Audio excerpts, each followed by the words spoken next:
bonsoir à toutes et tous. Dans l'actualité ce soir, la synergie d'action des acteurs sociaux, de la société civile et du pouvoir judiciaire autour de la lutte contre les VBG. Ils entendent intensifier de concert la traque contre toutes les formes de violence basées sur le genre à travers la coopération et l'entraide judiciaire. L'atelier d'immersion a démarré à Abomey-Calavi ce matin sous la coupole du projet BEPI.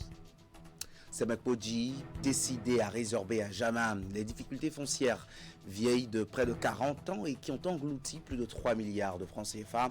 Les forces vives de la commune réfléchissent ensemble sur invitation des élus au dénouement des préoccupations liées au lotissement et aux litiges domaniaux. Et le jeu d'échecs bientôt dans les écoles et universités du Bénin via le projet Chess in Africa.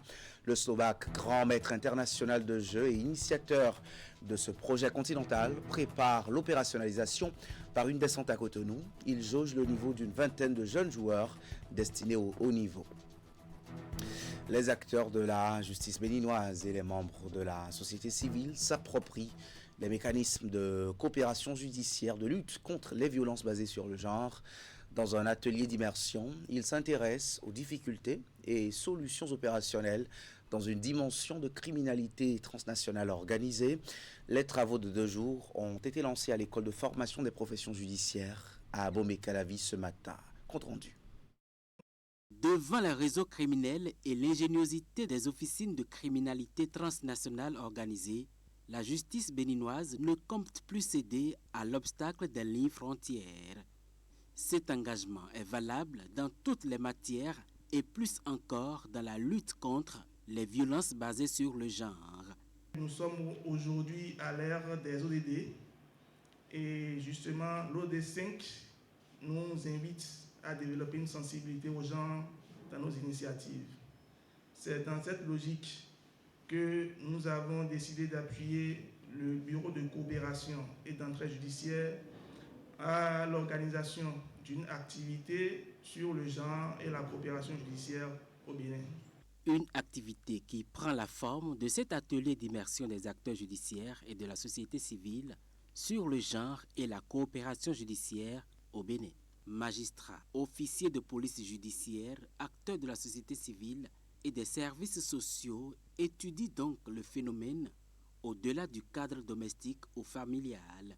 Ils partagent ensemble les expériences sur plusieurs formes de VBG à traquer, la traite des personnes, l'exploitation sexuelle, le travail et les mariages forcés, les enlèvements, les violences sexuelles et bien d'autres. La lutte contre les violences basées sur le genre est donc une chaîne de responsabilité et d'action. Et comme toute chaîne, elle ne peut être solide que si chacun de ses maillons l'est également et si tous savent travailler de manière coordonnée. L'entraide et la coopération judiciaire prennent dans ce contexte toute leur importance. La rencontre se tient dans le cadre du 2e volet du projet d'appui à l'entraide judiciaire en matière pénale BEPI. Il est en cours dans 6 pays de la région depuis 2021 et mis en œuvre au Bénin depuis 2024. La Fédération pour la paix universelle Afrique et Bénin célèbre la journée mondiale de l'aide humanitaire des Nations Unies à Cotonou, une commémoration placée sous le signe de la solidarité et de la recherche d'une paix durable. Une question en toile de fond: comment restaurer la confiance dans un monde confronté aux crises et aux fractures sociales? Avant la conférence organisée à la Bourse du Travail, les responsables de la fédération ont posé un geste de solidarité au profit du centre hospitalier universitaire de la mère et de l'enfant Lagune. Reportage. Nous devons aussi faire de chaque famille une ambassade de paix. Une déclaration qui donne immédiatement le ton à cette célébration de la Journée mondiale de l'aide humanitaire. Et si nous pouvons restaurer la confiance envers une seule personne parmi les milliards qui sont sur la terre, nous avons commencé à restaurer alors la confiance envers l'humanité. À Cotonou, la Fédération pour la paix universelle Afrique et Bénin a choisi de placer cette édition sous le signe de la paix, de la solidarité et de la responsabilité collective. Une démarche qui s'inscrit dans l'esprit même de cette journée internationale célébrée chaque 19 août.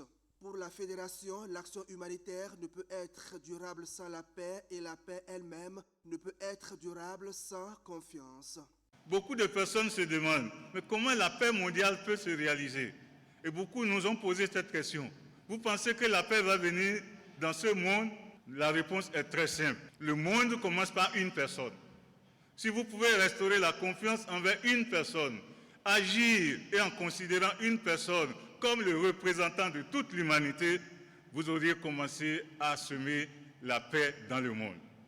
Partout dans le monde, cette journée rend hommage aux femmes et aux hommes qui interviennent auprès des populations victimes de conflits, de catastrophes et de crises humanitaires.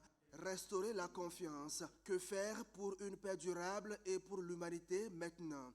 Une interrogation au cœur des réflexions ici à la Bourse du Travail à Cotonou. Restaurer la confiance, c'est restaurer le lien entre les personnes. C'est renforcer la solidarité, c'est également renforcer de l'espérance. Et c'est créer les conditions d'une paix durable. La Fédération décerne des tableaux d'honneur à plusieurs personnalités. Une reconnaissance pour leur engagement de paix au Bénin, en Afrique et dans le monde. La directrice générale de la Fédération internationale pour la planification familiale effectue une visite de 48 heures au Bénin. Maria Antonietta Alcalde Castro était au siège de la BPF, Association béninoise pour la promotion de la famille. La visite intervient dans le cadre du renforcement des relations entre l'IPPF et ses associations membres. Elles permettent aussi de mettre en lumière les avancées remarquables enregistrées par le Bénin dans le domaine de la santé et des droits sexuels et reproductifs ces dernières années. Esther Tofa et Elvis Donoucoin pour Le Point. Plusieurs séances de travail ont meublé cette visite de la directrice générale de la Fédération internationale pour la planification familiale, en abrégé IPPF, au siège de l'Association béninoise pour la promotion de la famille ABPF. Elle s'est entre autres entretenue avec les membres de la gouvernance de la BPF, le staff et avec les jeunes du mouvement d'action des jeunes mages. La BPF non seulement essaie de satisfaire les besoins des populations du Bénin, mais prend le temps d'identifier, de diagnostiquer et de trouver des services adaptés aux besoins des communautés. J'ai été sidérée de discuter avec les mages, donc le mouvement d'action des jeunes, et de voir que ce mouvement de jeunes est vraiment porté par des jeunes qui ont une forte vision, une belle vision et qui essayent au quotidien d'impacter véritablement les communautés béninoises.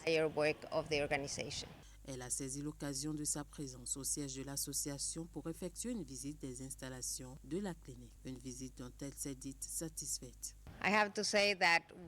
La partie la plus intéressante de mon travail en tant que directrice générale de IPPF, c'est de pouvoir visiter les cliniques, de toucher du doigt les réalités, mais les services que nos associations membres, tels que ABPF, fournissent au quotidien. Visiter cette clinique-là de l'ABPF, j'ai adoré. J'ai adoré parce que j'ai vu ce qu'ils apportent au quotidien aux communautés, j'ai vu tout le plateau et j'ai adoré. J'aurais été au Bénin, que je pense que moi-même je serais patiente, cliente de cette clinique-là. Le séjour de Maria Antonietta Alcalde Castro, directrice générale de l'IPPF et sa délégation, a pris fin par plusieurs audiences, dont une avec la vice-présidente de la République. Les autorités communales de Semakbodji prennent la mesure de la situation foncière dans la ville. Elles ont rassemblé les forces vives de la commune autour des épineux problèmes entourant la question des terres, le lotissement en tête, les litiges à la perlée et d'autres préoccupations. Le maire était en personne à la direction des échanges de cette première édition de comptes publics, destinée aussi à recueillir les pistes de solutions. Alfred Bouda et Thibaut Aroloubé. Près de 3 milliards de francs CFA pour 40 chantiers ouverts, dont aucun n'est encore bouclé depuis bientôt 38 ans. À Semakbodji, la première réduction de compteurs sur le foncier, conduite par le maire Thomas Simbo, met en lumière une situation à plusieurs vitesses. Avec les premières sorties que nous avons eu à faire, on a constaté tout de suite que la question de lotissement est un préalable qu'il faut lever, qui constitue un frein pour tous les autres points de développement de notre cité. Et c'est pourquoi on a voulu, à dessein, avoir cette séance avec l'ensemble des corps constitués de la commune de Semekodi pour qu'on puisse essayer de se regarder droit dans les yeux et de se dire la vérité. On va dire peut-être que les autorités ont les parts de responsabilité. Oui, mais il y a bien plus la responsabilité des citoyens eux-mêmes parce que tout part des approches que nous faisons en direction de ceux-là qui sont des prestataires et recrutés pour conduire les opérations. Derrière ces écarts, la mairie pointe des difficultés techniques, des contrats à revoir et surtout de nombreux litiges fonciers. Sur le terrain, la réalité vécue par les populations demeure préoccupante. Par exemple, chez moi, dans l'arrondissement de Diarégbé, quand tu as une parcelle de 500 mètres carrés, c'est 295 qui te revient. Ça veut dire que presque la moitié. Il y a trop de litiges dans le lotissement. Face à ces inquiétudes, les démarches sont recommandées. Pour l'éviter, il faut que les présumés propriétaires soient acteurs, venir à la mairie. Pour toute action qu'ils doivent accomplir, ils doivent venir. Nous avons les vraies informations. Nous ne sommes pas là pour les gruger, pour leur prendre leur parcelle. Non, non, c'est pour régler les problèmes. Thomas Simbo et toute son équipe annoncent par ailleurs l'accélération des marchés et la réorganisation des mécanismes de gestion foncière. Un deuxième point d'étape est annoncé pour décembre prochain. Une échéance qui permettra de mesurer, chiffres à l'appui, les avancées réalisées. Le Bénin a rendu ce matin ses derniers hommages à l'ambassadeur Gratien Pognon. C'était au ministère des Affaires étrangères au cours d'une cérémonie sobre. Elle a réuni en dehors des membres de la famille du défunt, d'anciens ministres des Affaires étrangères, diplomates et des cadres du ministère. Tous ont salué un diplomate émérite, laissant une riche carrière en exemple à la jeune génération. Virgile Arroléon pour Le Point. Nous nous inclinons ainsi devant la mémoire de l'un des serviteurs les plus distingués de notre nation. Et constamment à la recherche de l'excellence. À la salle Fleuve Jaune du ministère des Affaires étrangères, tous les intervenants sont au superlatif pour saluer la mémoire d'un baobab de la diplomatie béninoise, selon les mots du président de l'Association des ambassadeurs et ministres plénipotentiaires. Feu l'ambassadeur Gratien Pognon a été une des personnalités exceptionnelles qui ont non seulement servi notre pays dans le champ diplomatique, mais qui ont contribué à le rendre célèbre dans l'arène africaine et internationale. Pour Jacques Adandé, les autorités béninoises ont vu juste en organisant cette cérémonie d'hommage en la mémoire de celui dont la vie se confond pour une large part avec celle de la diplomatie béninoise. Sa carrière diplomatique a démarré à une époque où le Dahomey, devenu le Bénin, cherchait encore sa voie sur la scène internationale. Très tôt, il choisit de mettre son intelligence et sa rigueur au service de cette voie naissante. Gratien Pognon fit ses premières âmes de diplomate à l'ambassade du Bénin à Paris en tant que conseiller diplomatique. Sa carrière internationale a été ensuite marquée par plusieurs postes d'ambassadeur à travers le monde. Ancien ambassadeur du Dahomey aux États-Unis d'Amérique, ancien ambassadeur du Dahomey en Belgique, au Luxembourg, aux Pays-Bas et auprès de l'Union européenne. Mort à 91 ans, Gratien Pognon laisse un héritage riche, gravé dans les actes qu'il a posés et dans le souvenir qu'il laisse de lui-même, celui d'un homme profondément attaché aux valeurs républicaines. Parlons nutrition maintenant. Dans cette édition, toutes les images, toutes les ignames, bien sûr, ne se valent pas. Face au sucre dans le sang, selon les variétés, l'indice glycémique de l'igname peut varier du simple au double. Une donnée essentielle pour les diabétiques, mais aussi pour toute personne soucieuse de son alimentation. Gide Yetognon, spécialiste en alimentation et diététique, nous aide à y voir plus clair. Il faut dire que l'igname possède généralement un index glycémique modéré qui se situe autour de 50 à 70 selon les variétés et les modes de cuisson. À titre de comparaison, la pomme de terre présente souvent un index glycémique plus élevé, pouvant atteindre 70 à 80 selon la préparation. Le manioc, quant à lui, possède également un index glycémique souvent élevé, surtout lorsqu'il est très cuit ou transformé. Cela signifie qu'en règle générale, l'igname provoque une augmentation de la glycémie moins importante que le manioc ou certaines préparations de pommes de terre. Il existe effectivement des différences entre les variétés d'igname que nous consommons généralement au Bénin. Alors, certaines contiennent davantage d'amidon, d'autres sont un peu plus riches en fibres ou présentent une texture différente. Et ces caractéristiques peuvent influencer la vitesse à laquelle les glucides sont digérés et absorbés dans l'organisme. Certaines variétés plus farineuses peuvent entraîner une augmentation plus rapide de la glycémie. Cependant, dans la pratique, cette différence reste moins importante que la quantité d'igname consommée. Le mode de cuisson choisi et les aliments qui l'accompagnent également dans l'assiette sont à considérer.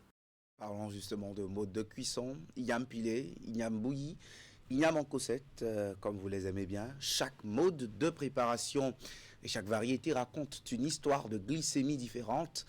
Le spécialiste en alimentation et diététique met un accent sur les formes de cuisson à privilégier pour mieux réguler sa propre glycémie. On retrouve J.D. Tonyo au micro de Esther Tofa et Jocelyn Barriga.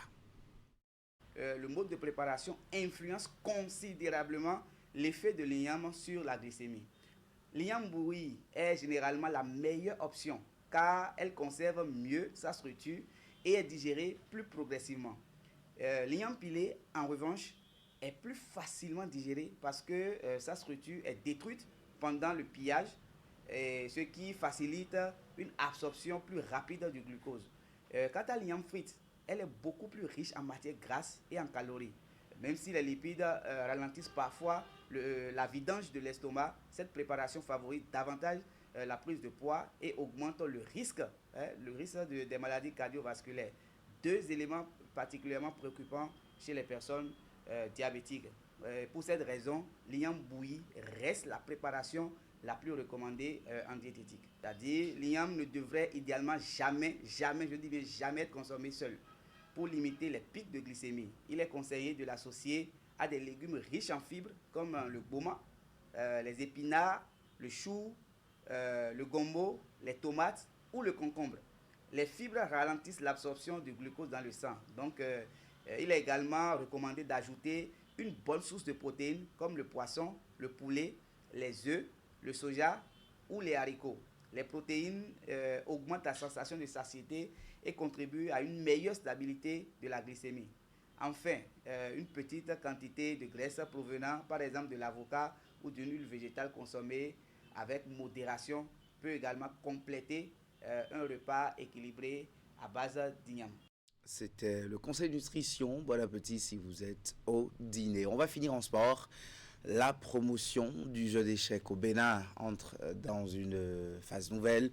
Si depuis quelques années, les clubs et associations existants organisent régulièrement des activités en vue de la vulgarisation de ce jeu, aujourd'hui, un projet concret vient frapper à la porte. Il s'agit du projet dénommé Chess in Africa d'un grand maître international du jeu d'échecs. Il inclut le Bénin parmi plusieurs autres pays choisis pour lancer ce projet sur le continent. Une équipe de la rédaction est allée à la rencontre des acteurs. Autour de la table, la concentration est maximale. Chaque geste est calculé. Une partie de jeu d'échecs entre des passionnés autour d'un après-midi plutôt calme. Comme ceux-ci, des centaines de jeunes nourrissent une véritable passion pour ce jeu de réflexion. Pourtant, ils n'ont généralement pas l'opportunité de participer à des compétitions internationales sur le continent. Face à cet obstacle qui freine le rayonnement de la discipline en Afrique, le maître international d'échecs Stéphane Massac pose ses valises au Bénin. C'est dans le cadre de son projet Chess in Africa. Et donc que ce projet a essentiellement pour objectif de promouvoir le jeu d'échecs en Afrique. Il a choisi l'Afrique pour le faire, histoire d'apporter sa pierre à la contribution comme un retour de ce que l'échec lui a apporté dans sa vie, qu'il puisse le retourner à d'autres personnes qui n'ont pas cette possibilité. Il vient apporter sa contribution et partager son expérience afin de promouvoir et démocratiser la pratique. Au cours de son séjour au Bénin, le Slovaque a disputé un tournoi simultané face à 20 joueurs sélectionnés par le club Grand Roi. Une partie très relevée qui lui permet d'évaluer le potentiel des jeunes béninois. Le niveau des joueurs était très bon, qui ne s'attendait pas à ça.